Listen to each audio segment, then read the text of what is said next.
반갑습니다. 수요 성경 공부 시간입니다. 자, 우리 기도하시고 공부 시작하겠습니다. 하나님 아버지, 감사합니다.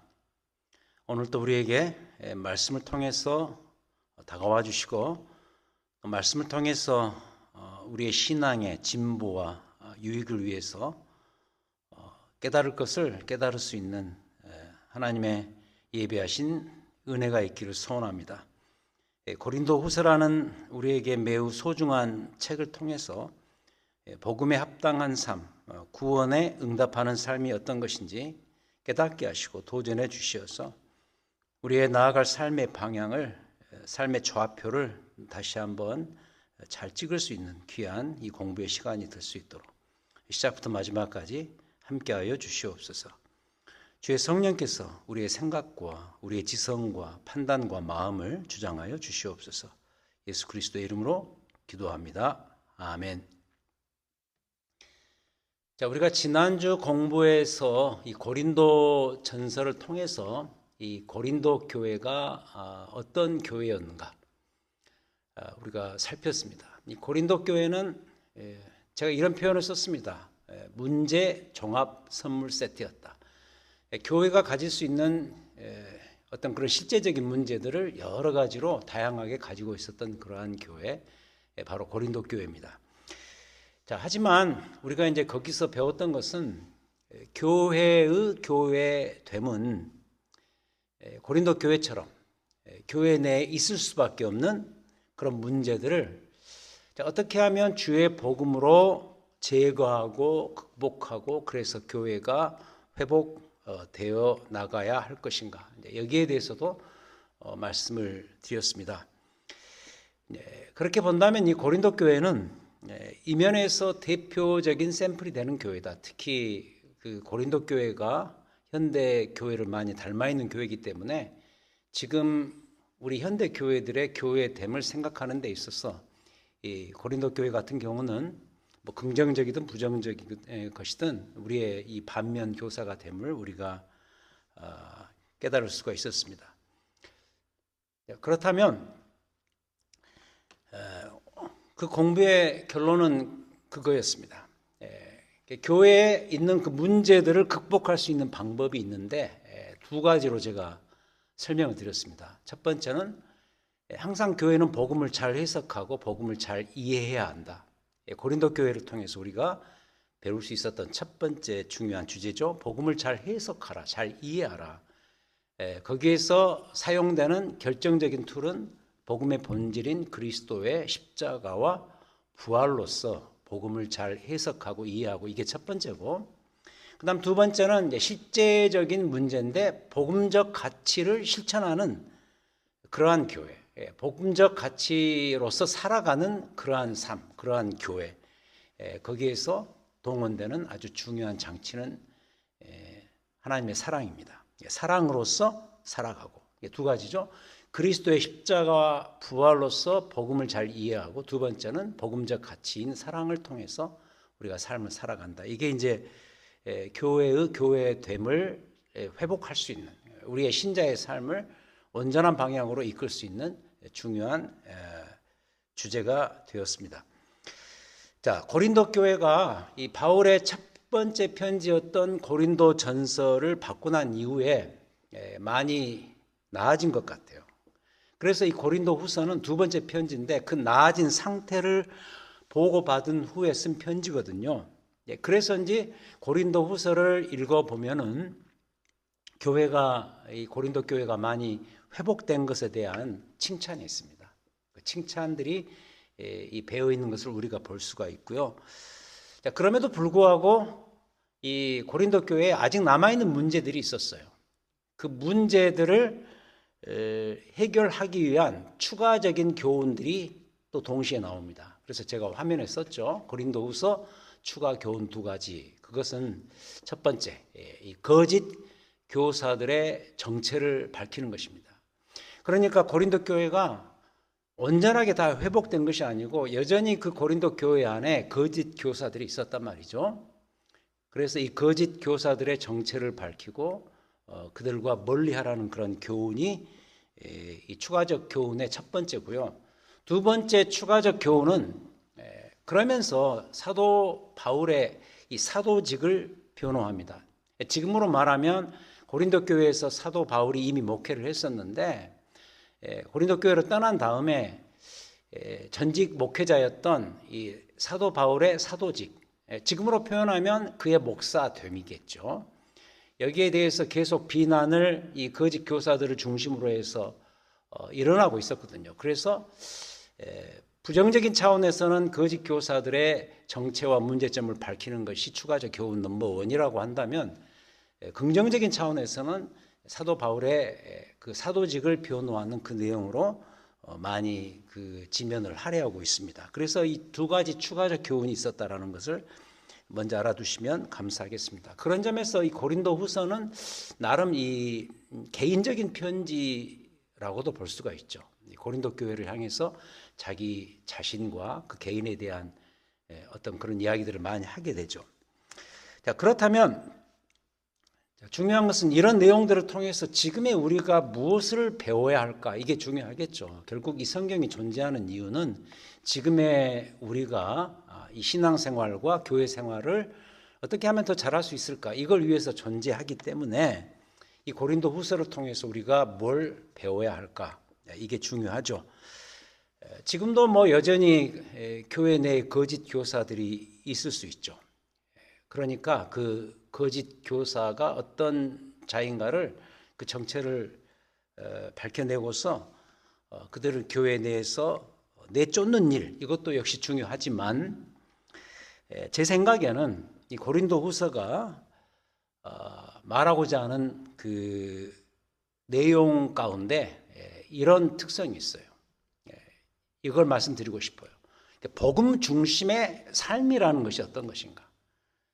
우리가 지금 다시 화면을 앞으로 돌리자면 그 제일 밑에 바울 서신 복음의 핵심, 복음의 해석과 적용이라는 주제를 가지고 우리가 지금 공부를 하는데, 그렇다면 이 복음이 너무 신앙생활과 교회 생활에서 중요하거든요.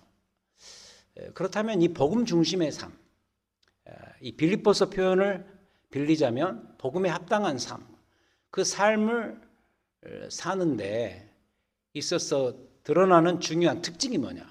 복음 중심의 삶의 특징이 뭐냐? 자, 이게 어떤 다른 사도 바울의 서신보다 아주 다양하고 풍부하고 또 멋지고 정말 그 풍성하게 드러나는 그런 책도 없다는 것이죠. 그래서 이 복음 중심의 삶의 특성을 발견하는 일이 이 고린도 후서를 특히 우리 지금 현대 교회 교인들에게 있어서 정말 중요하다고 보아요. 그래서 저는 그 특성에 이렇게 제목을 달아보았습니다. 제일 밑에 나오죠. 고린도 후서의 주제를 이렇게 한번 잡아보자는 것이죠. 복음을 위하는 삶, 그리고 복음을 따르는 삶이 뭐냐. 복음을 위하고 복음을 따르는 삶에 대한 그 배움이죠. 그래서 이제부터 이 고린도 후서가 말하고자 하는 복음을 위하고 복음을 따르는 삶이 어떤 것인지를 살피겠는데, 이 책의 여러 주요 구절들을 이렇게 함께 묶어서 오늘 생각을 해보도록 하겠습니다. 자, 첫 번째로 복음을 위하는 삶은 어떤 삶인가? 제가 총 6가지를 준비했습니다. 이 화면에는 이제 4가지까지 나오죠. 자, 그래서 이제부터 하나씩 보겠습니다. 성경 말씀을 우리가 살펴야 되거든요. 그래서 고린도 후서를 펴시고요. 신약 성경 286페이지가 되겠습니다. 고린도 후서를 펴시고, 성경을 아주 많이 찾습니다. 그러니까 이 성경을 꼭 펴시고 살피시기를 바랍니다. 자, 복음을 위한 삶. 자, 첫 번째.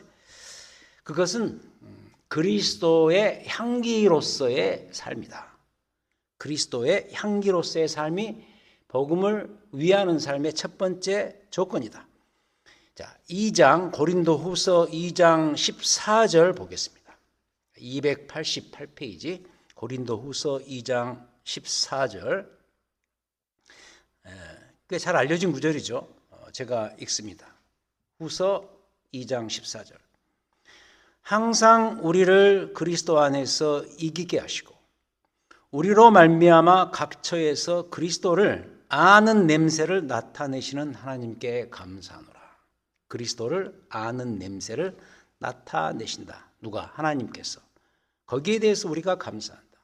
그러니까 이 사도 바울만이 아니고 사도 바울이 지금 편지를 쓰고 있는 이 대상인 이 고린도 교회 성도들, 그들은 누군가 각 처에서 어디에 있든지 그리스도를 아는 냄새를 드러내는 삶을 살아가는 자들이다. 거기에 대해서 감사한다. 15절, 우리는 구원받는 자들에게나 망하는 자들에게나 하나님 앞에서 뭐다? 그리스도의 향기다. 16절, 이 사람에게는 사망으로부터 사망에 이르는 냄새가 되겠지만 저 사람에게는 생명으로부터 생명에 이르는 냄새가 된다. 누가 이 일을 감당하리요? 17절, 우리는 수많은 사람들처럼 하나님의 말씀을 혼잡하게 하지 아니하고 곧 순전함으로 하나님께 받은 것 같이 하나님 앞에서와 그리스도 안에서 말하노라. 놀라운 구절이죠. 각처에서 그리스도를 아는 냄새를 드러내는 삶, 바로 신자의 삶이죠. 이 냄새라는 표현이 여러분 아로마라는 그런 영어 단어가 있죠. 원래 헬라어인데 이게 거기서 왔습니다. 아로마, 향기죠. 냄새, 향기로운 냄새. 냄새의 파워는 대단합니다. 여러분 그런 거 있죠. 그 집의 냄새는 그 집 사람이, 그 집에 사는 사람이 맡지를 못합니다. 밖에서 들어가 보면 그 집 냄새가 어떤 냄새인지 알죠. 그만큼 냄새는 강력하고요. 냄새는 어디든지 배어 있고요. 냄새는 숨길 수가 없습니다. 바로 그런 비유를 동원해서 우리 신자의 삶을, 특히 복음을 위하는 삶을 사도 바울이 지금 이렇게 설명하고 있는 것이죠. 우리는 그리스도의 향기다. 복음을 위하는 삶, 첫 번째는 그리스도의 향기로서의 삶이다. 자, 이게 첫 번째고. 자, 두 번째, 복음을 위하는 삶의 두 번째 것은 영광스러운 삶입니다. 그리스도를 드러낼 때 거기에 따라오는 영광을 누리는 삶이 바로 신자의, 특히 이 복음을 위하는 삶이다. 3장 보겠습니다. 3장 7절입니다. 3장 7절. 돌에 써서 새긴 죽게 하는 율법 조문의 직분도 영광이 있어 이스라엘 자손들은 모세의 얼굴에 없어질 영광 때문에도 그 얼굴을 주목하지 못하였거든. 이게 무슨 이야기냐면 지금 우리 신자의 이 새 시대에 직분을 받은 우리 모든 그리스도인들의 그 포지션이 얼마나 영광스러운 것인가를 설명하기 위해서 구약 시대의 그 모세의 영광스러운 직분을 끄집어 들여서 비교시키고 있는 거죠. 모세는 정말 대단한 사람이었습니다. 하나님께서 이스라엘 백성들에게 말씀하시지만 모세를 통해서 하셨거든요. 모세를 통하지 않고는 하나님께서 말씀하지 않으셨죠. 그만큼 모세의 직분은 선지자로서 하나님과 이스라엘 백성들 사이에서 정말 대단한 존재였습니다. 근데 그럼에도 불구하고 모세가 가졌던 그 직분은 옛 질서, 그러니까 구약적 질서의 직분이었단 말이죠. 그럼에도 불구하고 이스라엘 백성들이 모세의 그 영광스러운 얼굴을 감히 주목하지 못하였는데, 자, 8절, 3장 8절. 하물며 영의 직분은 더욱 영광이 있지 아니하겠느냐. 9절. 정죄의 직분도 영광이 있은즉. 그러니까 이 정죄의 직분이라는 것이 구약적 질서의 직분인데, 예를 들어서 모세의 직분인데 그때도 그만큼 영광이 있었는데 지금 의의 직분, 율법을 이기시고 참 의가 되신 예수 그리스도로부터 주어진 지금의 우리의 포지션은 영광이 더욱 넘치리라. 영광 되었던 것이 더 큰 영광으로 말미암아 이에 영광 될 것이 없으나 없어질 것도 영광으로 말미암았은즉 길이 있을 것은 더욱 영광 가운데 있느니라. 우리 그리스도 안에 있는 이 새 질서에서 거듭난 하나님의 백성들, 자녀들, 이른바 그리스도인들이 가지고 있는 그 포지션이 얼마나 영광스러운 것인가, 여기에 대한 설명이죠. 그러니까 우리는 어떤 지금 갖고 있는 직책, 목회자, 장로, 권사, 이 이야기보다는 신자들은, 특히 이 신약의 신자들은 예수 그리스도의 오심으로 말미암아 그 이후에 주 안에서 이미 그 포지션 자체가 영광스러운 형편에 있다, 처지에 있다, 그 이야기예요. 그러니까 이 그리스도의 오심이 얼마나 놀라운 사건이고 영광스러운 사건이었습니까? 우리는 그 영광 속에 거하고 있다. 그 영광을 누리는 삶을 살라는 이야기죠. 그게 이제 복음을 위하는 삶에 제가 선발한 픽업한 두 번째 삶이고요. 그 다음 세 번째, 3번. 참 보배 되시는 예수 그리스도만을 드러내는 삶이 바로 복음을 위하는 삶이다. 4장 보겠습니다. 4장 7절. 이 역시 유명한 구절이죠. 우리 송명희 시인이 그 예수 귀한 그 이름인가요? 그 찬양 가사로 썼던 그 배경이 되는 그 구절이 되겠습니다. 4장 7절. 우리가 이 보배를 질그릇에 가졌으니 이는 심히 큰 능력은 하나님께 있고 우리에게 있지 아니함을 알게 하려 함이라. 예수 그리스도 보배죠. 우리는 질그릇이다. 근데 그 질그릇이 빛나는 이유가 뭐냐? 그 안에 보배가 있기 때문이다. 그런 이야기이겠죠. 8절. 우리가 사방으로 우겨쌈을 당하여도 쌓이지 아니하며 답답한 일을 당하여도 낙심하지 아니하며 박해를 받아도 버림받지 아니하며 거꾸로 뜨림을 당하여도 망하지 아니하고. 그럴 수 있는 이유, 이런 수많은 그 부당한 대우를 받고 살아도 우리가 거기에 지지 않고 승리하면서 살 수 있는 이유는 뭐냐? 10절. 우리가 항상 예수의 죽음을 몸에 짊어지기 때문이다. 예수의 생명 때문이다. 예수의 생명이 또한 우리 몸에 나타나게 하려 함이라. 정말 놀라운 고백이죠. 참 보배이신 예수 그리스도를 드러내는 삶, 그것으로서 이미 영광 있는 삶, 이게 바로 복음을 위한 삶, 세 번째라고 보여집니다. 그 다음 네 번째, 사실 제가 오늘 이 고린도후서를 여러분들에게 강의하면서 가장 강조하고 싶은 단어가 이 안에 있습니다. 4번에 복음을 위한 삶은 예수 그리스도의 사랑에 압도당하는 삶이다. 압도당하는 삶이다. 이걸 말해주는 대표적 구절, 역시 우리에게 잘 알려진 고린도후서 5장 14절부터 17절입니다. 정말 제가 사랑하는 구절인데요. 5장 14절. 그리스도의 사랑이 우리를 강권하시는도다. 우리가 생각하건대 한 사람이 모든 사람을 대신하여 죽었은즉 모든 사람이 죽은 것이라. 15절. 그가 모든 사람을 대신하여 죽으심은 살아있는 자들로 하여금 다시는 그들 자신을 위하여 살지 않고 오직 그들을 대신하여 죽었다가 다시 살아나신 이 바로 그리스도를 위하여 살게 하려 하심이라. 이 때문에 16절.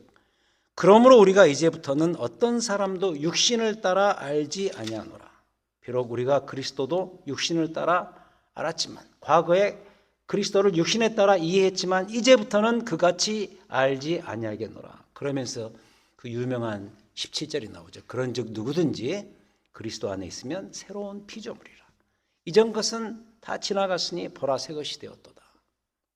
우리 신자의 새로운 탄생에 대한 이야기인데 그 앞 문맥에 이런 정말 브릴리언트한, 너무 화려하고 멋진 그런 구절들이 동반되고 있죠.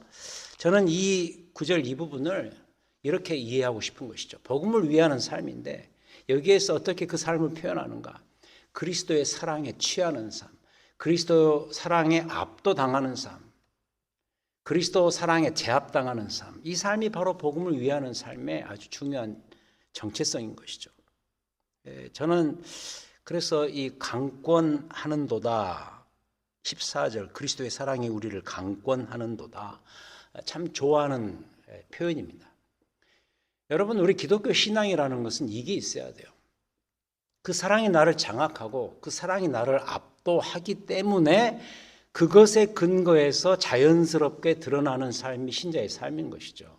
신자의 삶이 어떤 식으로 표현되죠? 이미 앞에서 이야기했던 것처럼 향기로 드러난다든지, 그리스도의 영광을 누리며 산다든지, 그리고 어려움이 있어도 그것을 이길 수 있는 힘, 승리의 모습이 있다든지, 그 무엇이든 간에 신자의 삶이 표현될 때 그 표현에 이 표현을 할 수 있는 그 배경, 그 뿌리, 그것을 마치 그 샘물이 막 솟아나면은 그 샘물이 솟아나서 그 옆에 땅을 적시듯이 그 샘의 기원이 있지 않습니까? 그 샘물의 그 근원이 있지 않습니까? 그런 것처럼 이 모든 신자의 삶을 살 수 있도록 그 용솟음치는 그것을 이렇게 주장하고 드러내는 그 뿌리, 근거, 근원이 있어야 되는데 그게 뭐냐?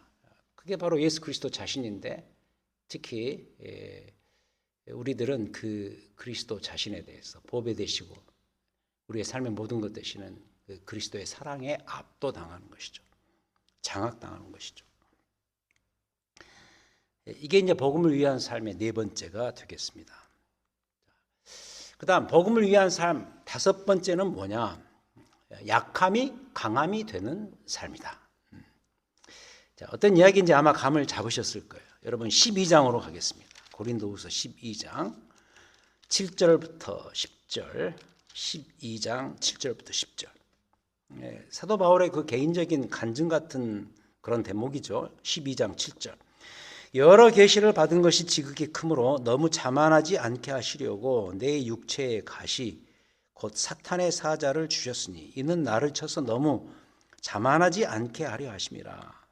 사도 바울이 가지고 있었던 어떤 육체적인 심각한 질병이 있었던 것 같습니다. 그래서 그걸 이제 육체 가시 또는 사탄의 사자라고까지 말합니다. 얼마나 그 질병으로 인해서 고통스러웠으면 이런 표현을 쓰겠어요. 이게 이제 어떤 병이냐 여기에 대한 학자들의 그 추적이 많습니다만 뭐 가장 대표적으로 안질이었을 것이다 그렇게 이야기를 하죠. 아무튼 이게 너무 힘들었는데 8절 이것이 내게서 떠나가게 하기 위하여 우리 뭐 성도들이 심각한 질병에 걸리면 그게 내게서 떠나가기를 원하잖아요. 그래서 우리로 말하면 작정 기도를 한 거죠.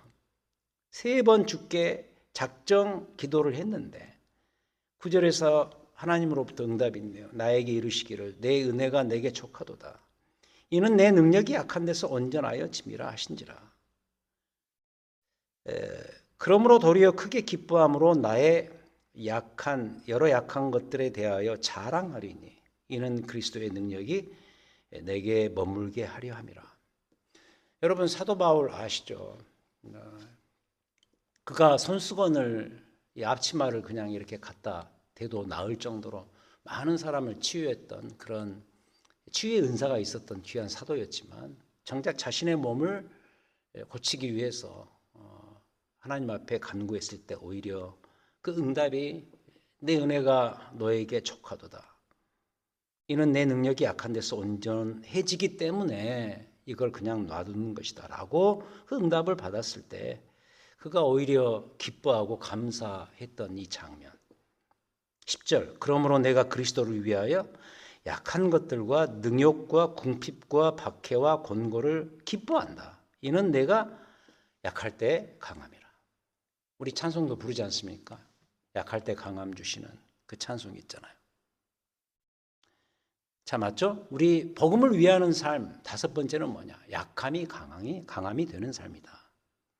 자, 마지막 여섯 번째. 복음을 위하는 삶의 여섯 번째 것은 진리의 목숨을 거는 삶이다. 진리의 목숨을 걸기 위해서 내 모든 것을 거는 삶이 바로 복음을 위하는 삶의 여섯 번째 것이다. 자, 마지막으로 13장 보겠습니다. 13장 8절 9절 300페이지 13장 8절 9절 우리는 진리를 거슬러 아무것도 할 수 없고 오직 진리를 위할 뿐이다. 우리가 약할 때 너희가 강한 것을 기뻐하고 또 이것을 위하여 구하니 곧 너희가 온전하게 되는 것이라. 예수님께서도 그러셨죠. 진리가 너희를 자유하게 하리라. 빛 대신 예수 그리스도, 진리 대신 예수 그리스도. 그분 안에 있을 때 우리의 삶은 자유합니다. 이걸 알고 경험했던 사도 바울이 여기서 고백하죠. 우리는 진리를 위할 뿐이다. 진리를 위해서 사는 자들이다. 그러할 때 오히려 약한 것이 강한 것으로 바뀌는 그런 삶을 경험할 것이고 그것이 역설적으로 우리의 삶의 기쁨의 삶의 근원이 될 수 있다. 이런 이야기죠. 자, 다시 한번 정리를 해보자면 복음을 위하는 삶 1번 그리스도의 향기로서의 삶이고, 두 번째는 그리스도의 영광을 누리는 삶이고, 세 번째 보배 되시는 예수 그리스도를 드러내는 삶이고, 네 번째는 그리스도의 사랑에 압도되는 삶이 복음을 위하는 삶이고, 다섯 번째 약함이 강함이 내는 삶, 그리고 마지막 여섯 번째 진리의 목숨과 내 모든 것을 거는 삶이 바로 복음을 위한 삶이다라는 것이죠. 자, 어때요? 뭘 더 말로 표현할 수가 있겠습니까? 그래서 이 고린도후서는 제 생각은 그래요. 신약성경 전체에서 정말 주옥 같은 신앙 고백적인 표현들이 가장 많이 나오는 책이에요. 그래서 뭐 보여드리자면 제 이 성경 이렇게 읽다가 이 줄을 많이 긋잖아요. 이렇게 빨간색으로, 특히 중요한 구절은 저는 이렇게 빨간색으로 이렇게 빨간 줄로 그으면서 보는데, 아마 신약성경 전체에서 제일 많이 이 빨간 줄이 그어진 그런 책이라고 볼 수 있어요. 너무 아름답고 소중한 사도 바울의 그 신앙 고백적 표현들, 그래서 그의 간증집이라고도 말할 수 있습니다. 그렇다면 우리가 이제 이 복음을 위하는 삶을 6가지로 배웠는데, 뭐 다른 것도 있죠. 하지만 제가 압축해서 6가지로 정리해 봤는데, 우리 각자도, 우리 역시도, 특히 우리의 교회가 예수 그리스도의 복음에 얼마나 더 위탁하고 목을 매달아야 되는지 이 귀한 서신을 통해서 우리가 깨닫게 되는 것이죠. 복음 중심의 삶, 복음을 위하는 삶, 이 삶을 가르쳐주는 귀한 서신이죠. 고린도후서. 자, 그다음 두 번째로 복음을 따르는 삶입니다. 제가 이 복음을 위함에서 복음을 따르는으로 바꾼 이유가 있습니다. 그것은 위함도 중요하지만 복음을 따른다는 것은 훨씬 더 강력한 의미가 있기 때문이죠. 이제부터는 복음을 위해서 더 강력한 뭔가 행동 위주의 그 신앙과 삶의 패턴이 있어야 된다는 의미죠. 그래서 이 고린도후서는 우리가 복음을 따르는 이 일이 얼마나 현실적으로 삶 속에서 중요한 주제인가를 잘 보여줍니다. 그래서 고린도후서는요, 이런 신앙 고백적인, 탁월한 신앙 고백적인 그런 요소도 많이 있지만은 굉장히 행동 위주의, 특히 그 선교적 삶이 어떤 것인가에 대해서 잘 말해주는 아주 중요한 이 구절들을 품고 있는 서신이기도 합니다. 자, 그래서 복음을 따르는 삶, 제가 5가지로 정리를 해보았어요. 자, 1번. 자, 복음을 따르는 삶, 첫 번째. 예수 그리스도와 교회의 종된 것을 나누는 삶입니다. 자, 4장 보겠습니다. 앞으로 다시 가서 고린도후서 4장 4절부터 6절. 289페이지 고린도후서 4장 4절부터 6절. 자, 그중에 이 세상의 신이 믿지 아니하는 자들의 마음을 혼미하게 하여 그리스도의 영광의 복음의 광채가 비치지 못하게 하미니 그리스도는 하나님의 형상이니라. 이 구절 참 중요하죠. 예수 그리스도는 하나님의 형상입니다. 하나님의 영광의 광채가 되십니다. 그래서 5절, 우리는 우리를 전파하는 것이 아니고 오직 그리스도 예수의 주되신 것과 또 예수를 위하여 우리가 너희의 종된 것을 전파함이라. 우리의 이 전파 행위, 특히 이 선교가 우리에게 중요한 이유는 뭐냐? 이 선교라는 게 이 복음을 나누는 것 아닙니까, 결국? 근데 이 복음을 나누는 그 컨텐츠, 그 내용이 뭐냐면 예수 그리스도 자신과, 그리고 예수 그리스도의 종된 것과, 그리고 예수 그리스도의 종됨이 자연스럽게 유도하고 인도하는 게 뭐냐면 바로 이 선교, 이 복음 전파의 대상이 되는 너희의 종된 것. 이걸 우리가 나누는 것이지 다른 거 아니다. 5절이 그 이야기죠. 그러면서 6절에서 다시 돌아가서 어두운 데서 빛이 빛이라 말씀하셨던 그 성부 하나님께서 성자 예수 그리스도의 얼굴에 있는 하나님의 영광을 아는 빛을 우리 마음에 비추셨느니라. 정말 놀라운 구절이죠. 그러니까 우리가 하나님의 영광의 빛을 보려면 그리스도의 얼굴을 보면 됩니다. 그분의 얼굴 가운데 하나님의 영광의 광채가 아주 fully 풍성하고 확실하고 꽉 차게 다 드러났죠. 그렇다면 이 교회가 존재하고 우리의 이 선교를 감당해야 되는 근본적인 이유가 어디에 있느냐?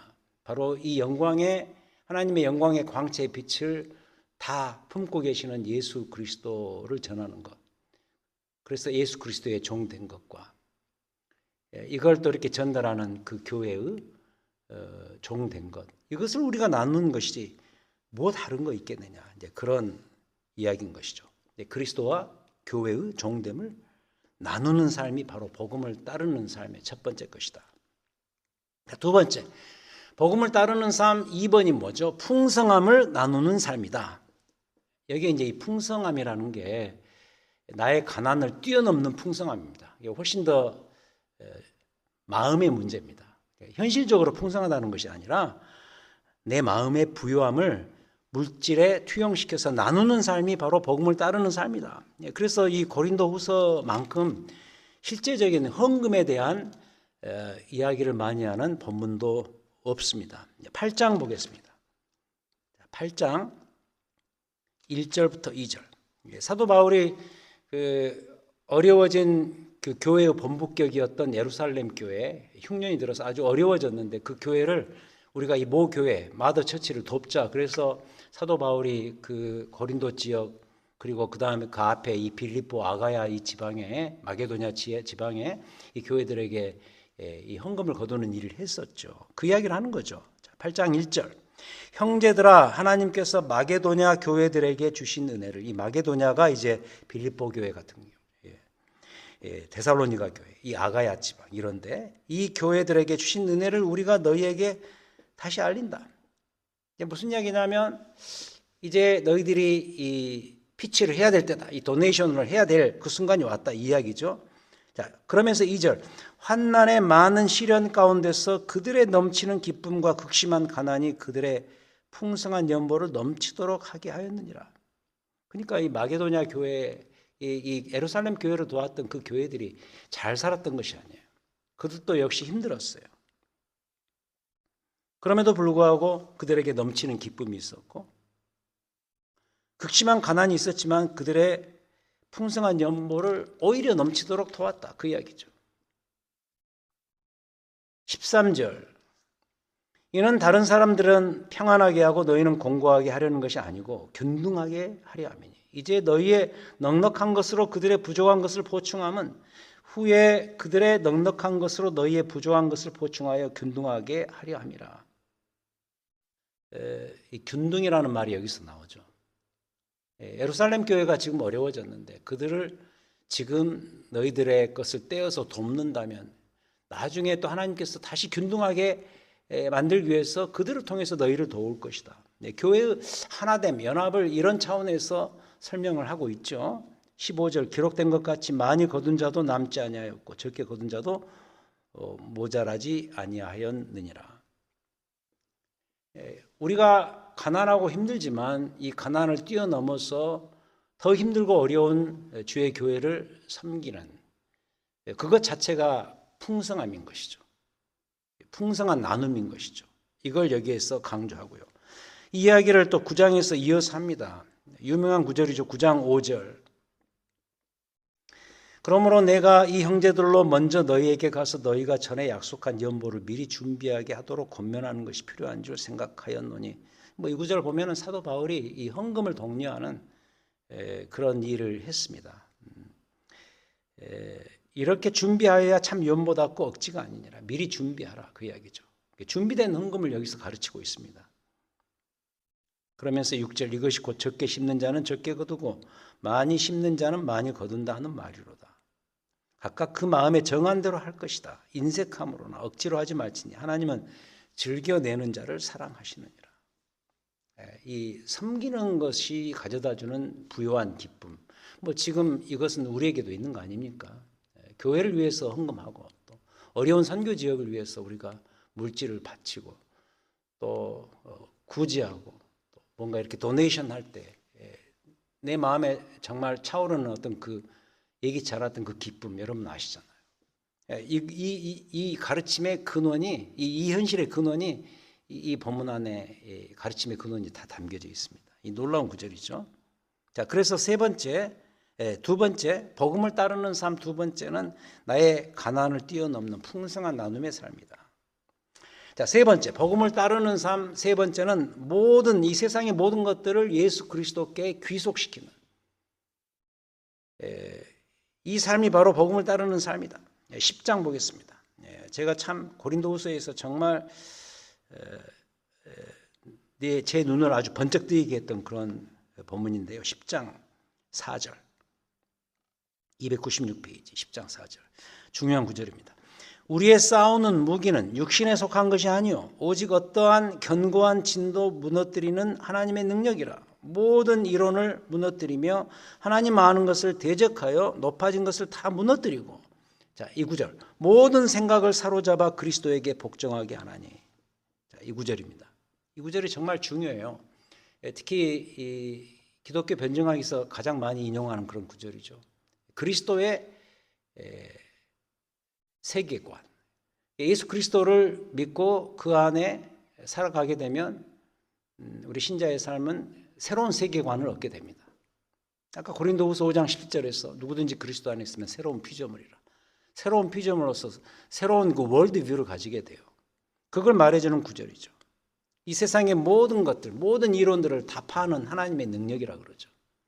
그 모든 이론들, 뭐가 되었든, 우리 지금 이 시대를 감싸고 있는 수많은 철학 사상들, 모든 이론들, 모든 경제 이론, 뭐가 됐든, 문화적 이론이든, 우리의 그 모든 사상, 생각을 사로잡아서 예수 그리스도께 복종시킨다. 그리스도의 이론 아래, 그리스도의 그 실제 아래 모든 이 세상의 이론과 실제를 다 묶는 것이죠. 거기에 귀속시키는 것이죠. 새로운 월드뷰입니다. 이 신자의 세계관에 얼마나 중요한 관점인지 모릅니다. 이게 이제 복음을 따르는 삶. 그래서 교회에서요, 특히 우리 다음 세대에게 그리스도의 세계관을 심어주는 그 일이 얼마나 중요한 걸 우리가 알게 되죠. 그걸 말해주는 대표적인 구절이 바로 이 본문입니다. 자, 네 번째, 복음을 따르는 삶. 네 번째, 교회와 선교를 위한 고난을 감수하는 삶. 굉장히 실제적인 이야기죠. 11장 23절. 이 역시 유명한 구절입니다. 11장 23절. 그들이 그리스도의 일꾼이냐? 정신없는 말을 하거니와 나는 더욱 그러하도다. 내가 수고를 넘치도록 옥에 갇히기도 하고 더 많이 하고 매도 수없이 맞고 여러 번 죽을 뻔하였더니. 사도행전 보면은 사도 바울이 실제로 이런 일을 다 겪었죠. 유대인들에게 40에서 하나 감한 매를 태장을 5번 맞았으며 40에 하나 감한 매니까 5번 맞았으니까 5, 4, 20 아닙니까? 200대의 태장, 거기에서 다섯을 빼야죠. 195대 태장을 여러분 한번 그 매를 200대를 맞았다고 생각을 해보세요. 이게 보통 일이 아니잖아요. 3번 태장으로 맞고 1번 돌로 맞고 3번 파선하고 일주야를 깊은 바다에서 지냈고. 사도행전에 보면은 실제로 그 갈라디아 지방에서 돌로 맞은 적이 있죠. 죽을 뻔할 정도로 돌에 맞습니다. 26절 여러 번 여행하면서 강의 위험이 있었고 강도의 위험이 있었고 동족의 위험, 이방인의 위험, 신의 위험, 광야의 위험, 바다의 위험, 거짓 형제 중에 위험을 당하고 수고하고 애쓰고 여러 번 잠도 못 자고 줄이고 목마르고 여러 번 굶고 춥고 헐벗었노라. 그러면서 28절에서 이 외의 일은 고사하고 아직도 그래도 날마다 내 속에 눌리는 일이 하나 있었는데 그게 모든 교회를 위하여 염려하는 것이라. 교회와 선교를 위해서 복음 전파를 위해서 고난을 감수했던 사도 바울. 여기에서 우리는 복음을 따르는 삶의 그 위대함을 발견하게 되죠. 이게 네 번째. 마지막 복음을 따르는 삶 다섯 번째. 모든 삶과 사역을 교회에 덕을 세우는 방향으로 한다. 12장 19절이죠. 12장 19절. 너희는 이때까지 우리가 자기 변명을 하는 줄로 생각하는구나. 우리는 그리스도 안에서 하나님 앞에 말하노니 사랑하는 자들아 이 모든 것은 너희의 덕을 세우기 위함이니라. 이 덕을 세운다는 말이 영어로는 edification이라고 그러죠. 빌드업 한다는 것이죠. 바울 서신에서 굉장히 중요한 교회론을 위한 표현입니다. 교회에서 우리가 사역하고 살아가는 데 있어서 성도의 덕을 세우는 일이 얼마나 중요한가 이걸 여기에서도 강변하고 있습니다. 자, 복음을 따르는 삶 5가지. 그리스도의 종됨을 나누는 삶. 두 번째, 풍성함을 나누는 삶. 내 풍성함을 떼어서 나누는 삶. 모든 것을 그리스도께 귀속시키는 그러한 삶. 교회를 위해서 고난을 감수하고 교회의 덕을 세우기 위해서 내 삶을 쓰는 것이죠. 이게 복음을 따르는 삶을 가르치고 있습니다. 저는 아까도 말씀드렸지만 이 사도 바울의 개인적인 간증집 같은 것이 저는 이 고린도후서라고 생각을 해요. 개인적인 간증집이긴 하지만 이 말씀들을 우리가 그냥 해석하고 끝내버릴 것이 아니고 결국 사도 바울의 이런 식의 자세를 갖고서 실제로 내 개인이 살아갈 것이고 더 나아가서 교회론으로 확대해서 우리 크로스포인트 교회가 이 방향으로 복음을 위해서 살고 복음을 따라가야 할 것이다라는 것입니다. 자, 공부를 정리해 보죠. 고린도후서에서 발견한 복음을 위한 삶, 복음을 위한 삶. 이것은 복음의 주인공 되시는 그리스도께 압도당하는 삶이다. 그래서 제가 많은 이야기를 했습니다만 일단 이게 있어야 돼요. 예수 그리스도께, 특히 그분의 사랑에 압도당하는 이게 얼마나 중요한가. 이걸 위해서 우리가 매주마다 모여서 예배를 드리고 그래서 그리스도의 사랑에 다시 우리의 삶의 현 주소를 두고 그 앞으로 돌아가고 그리스도의 십자가의 사랑과 부활의 영광을 우리 삶 속에 다시 투영시키고 그로 인해서 그 안에서 살아가는 삶의 진정한 삶의 소망과 이유를 두고 이걸 우리가 계속 해 나가야죠. 이게 바로 복음을 위한 삶의 중요한 특징이다. 고린도후서가 말하는 첫 번째 특징이다라고 정리해 드리고 싶고요. 두 번째는 고린도후서의 복음을 따르는 삶은 그리스도의 사랑에 압도되었으면 그리스도를 전하는 일에 실제 내 모든 것을 동원하고 사용해야 된다. 사도 바울이 그렇잖아요. 심지어 고난마저도 그가 받는 그 고난마저도 교회를 위해서 눌리는 것으로 사용했던 사도 바울 아닙니까? 모든 것을 이 복음을 전하는 일에 사용할 수 있는 그런 자세가 우리에게 있어야 되겠다.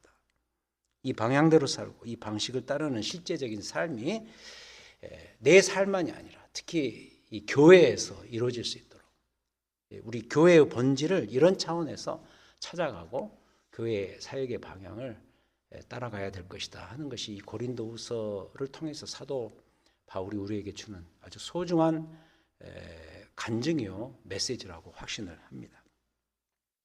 자, 다음 주는 갈라디아서인데요. 이 갈라디아서는 주제가 이겁니다. 사랑으로서 역사하는 믿음. 다시 이 믿음에 대한 그 정의를 우리가 하게 되는데 로마서에 이어서 갈라디아서에서 말하는 이 믿음의 정체가 뭔가 특히 이 사랑으로서 역사하는 믿음이다 그렇게 말하는데 이 사랑과 믿음이 어떻게 동전의 양면처럼 함께 가는 문제인가 이것을 이 갈라디아서를 통해서 우리가 다음 주에 배워보도록 하겠습니다. 자, 기도하시겠습니다. 하나님 아버지 감사합니다. 오늘 고린도 후서를 통해서 사도 바울의 그 개인적인 삶의 간증, 고백 그리고 더 나아가서 삶의 결단과 자세 이런 내용들을 통해서 복음을 위하는 삶이 뭐고 복음을 따르는 삶이 무엇인가 우리가 현실적으로 배우게 해주신 것 감사드립니다. 하나님 아버지 내 자신과 우리의 가정과 특히 우리 교회가 이 사도 바울의 이런 모습을 본마다 정말 복음을 위하고 복음을 따르는 삶에 쓰임받을 수 있는 이 시대의 귀한 성도요 교회가 될 수 있도록 인도하여 주시옵소서. 예수님 이름으로 기도했습니다. 아멘.